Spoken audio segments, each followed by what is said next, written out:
అత్తమ్మా చెప్పమ్మా. నిమ్మకాయ దబ్బల పచ్చడి కొలత చెప్తారా? ఈ దబ్బలమ్మా. అట్లాగే అత్తమ్మా. దబ్బల పచ్చడి దబ్బలతో సన్న దబ్బలుగా కోసి 1 స్పూన్ పసుపు పొడి. అట్లాగే అత్తమ్మా. ఈ గ్లాసు సాల్ట్,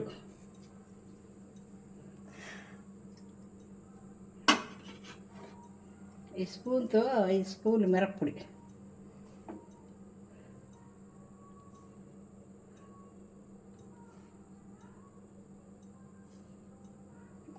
మిరప్పొడి అమ్మా వేసి బాగా కలిపేసుకొని మన బాగా ఒక వారం తర్వాత అయినా ఊరినాక మన మెంతులు ఆవాలు పొడి చల్లుకుంటే తిరగ పోసుకుంటే బాగుంటుందమ్మా. ఊరితే బాగా. ఇది ఎన్ని రోజులు పడుతుంది అత్తమ్మ ఊరడానికి? నెల పడుతుందమ్మా. ఎన్ని రోజులు నిల్వ ఉంటుంది అత్తమ్మ ఇది? ఇది కూడా ఉంటుంది 6 నెలల దాకా. ఇది మన ఊరగాయలాగేనా? ఊరగాయలాగే. ఉప్పు చూసుకొని మళ్ళీ ఒకరు తక్కువ తీసుకోవాలమ్మా. ఆ ఉప్పు ఉంటే నిలవ ఉంటుంది బాగా. వారం తర్వాత ఆవాలు మెంతులు పొడి వేసుకోవాలా? చూసి ఉప్పు కూడా తక్కువగా ఉంటే ఒకరు వేసుకోవాలమ్మా. అట్లాగే అత్తమ్మ.